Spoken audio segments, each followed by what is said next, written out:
Two studies out today that draw the same disturbing conclusion. Americans are not winning their battle against obesity. One study found that obesity rates for adults actually rose in 28 states this year. Only the District of Columbia showed a decline. So why is it that Americans keep getting fatter in spite of government efforts ranging from calorie posting to new school lunch programs? We asked Nightline's John Donvan to sift through all the reporting we've done on the problem over the past year to try to find the real villain behind the obesity epidemic. Kristen and Colin Robinson are a mother and son Nightline followed last year through a several $1,000 program. A 2-week-long weight loss camp which basically retaught them how to move and how to eat. Today's lunch list for me was veggie burger, baked beans, and 4 ounces of gold leek soup. Americans spend a lot of money trying to lose weight and a lot of time talking about it. We're spending $150 billion a year treating obesity-related illnesses, so we know this is a problem and there's a lot at stake. But not even her exhortation seemed to be getting through, because this new study published today in the Journal of Adolescent Youth looked at more than 6,000 middle school children across the nation and found that nearly 7% are not obese, but severely obese, in the 99th percentile for weight, which means the problem is worse than believed. The second study by the Robert Wood Johnson Foundation and Trust for America's Health, both public health advocacy groups, not only found obesity rates up in 28 states, but also that more than a quarter of the population is obese in 2/3 of the states. But why, if we know this is going on, do we keep putting on weight? In a series of our own Nightline reports on different aspects of the problem, we heard theories about why we're gaining and theories on how we can lose.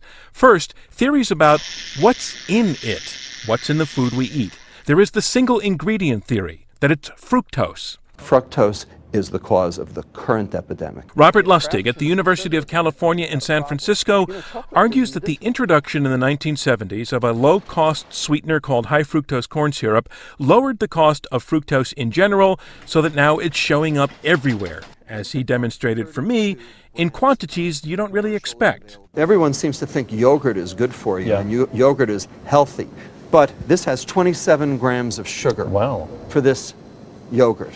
So, is it worth it? This has 27 grams of sugar, too, per serving. It's everywhere.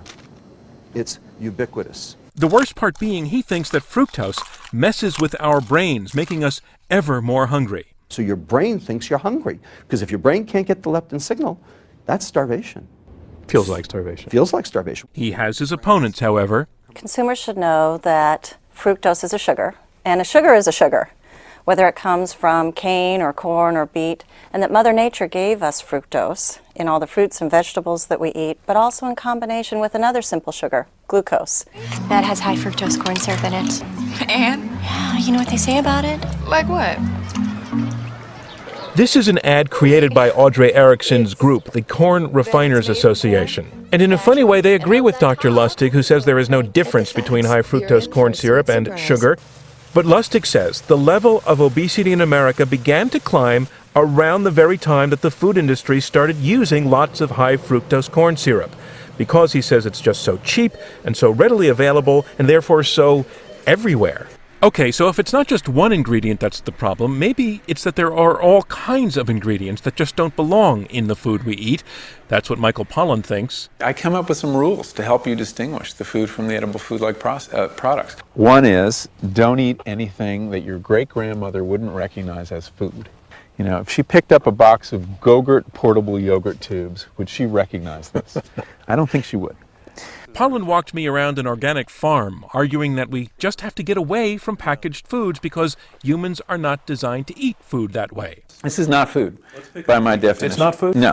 If you look at processed food, the 3 buttons that are consistently pushed by the food scientists are sweet, fat, and salt. Our bodies are not well adapted to the food environment we're in. There's a disconnect now between what we evolved to like and what's now available to us. Whole grain guaranteed. I mean, Quaker produces oats, right? Then there is another category, how they sell it. the food we eat. New York Times food writer Mark Bittman took issue with the green check mark, a symbol introduced by several food makers last year to indicate that these items were smart choices for people who wanted to start eating better. Fruit Loops, of course, has no fruit in it, just to set the record straight. I mean, it has more sugar per serving than many cookies. When sugar is 40% by weight of the product, what is the product? The product is dessert. It's not breakfast cereal, it's dessert. But there's actually added vitamin A and vitamin C and fiber. But you can put vitamins and minerals in garbage and it'll meet the nutritional requirements as long as the garbage is low in fat, basically. Again, there was another point of view. We believe the Smart Choices logo can move people, I'll call it up the ladder, away from high-fat foods, foods with high sugar content, foods with high cholesterol in them. I think we can move people by gradually saying, you know, this is a smarter choice than you've been taking before. But it was not long after this broadcast that the green checkmark program was dropped. Then there's a whole set of theories built on how we eat it, which several of our reports found is mostly without thinking. You hungry? Like the family in Republic, Missouri, who volunteered to let us watch them eat for a day, where the discovery they made upon being watched was they didn't have any idea how many calories they were taking in. I could drink a 2 liter a day. So 2 liters a day of Mountain Dew is how many calories, do you know? No idea. I never had to think about it.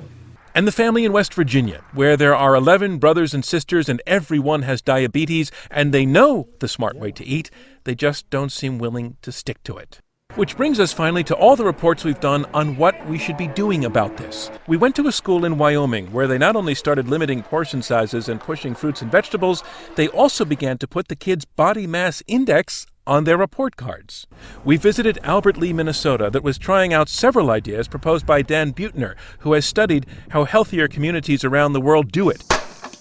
The local restaurant changed its menu. The kids started going to school this way, the walking school bus, they call it, instead of the real one. Here's your breakfasts. We profiled British chef Jamie Oliver and his TV series, devoted to getting Huntington, West Virginia, to lose weight. I need you to know that this is going to kill your children early. Yeah, we're talking about 10, 13, 14 years off their life. And back to that family in Republic. So let's see how many 3/4 cup servings are in this bowl. We got them in touch with a nutritionist who taught them a lot they didn't know before about portion control. Oh no. Results? Well, we do know this, that in Republic at least, the mom has lost 18 pounds and her husband 36, which shows it can be done, but you have to try. And maybe there just isn't enough of that going on. I'm John Donvan for Nightline in Washington.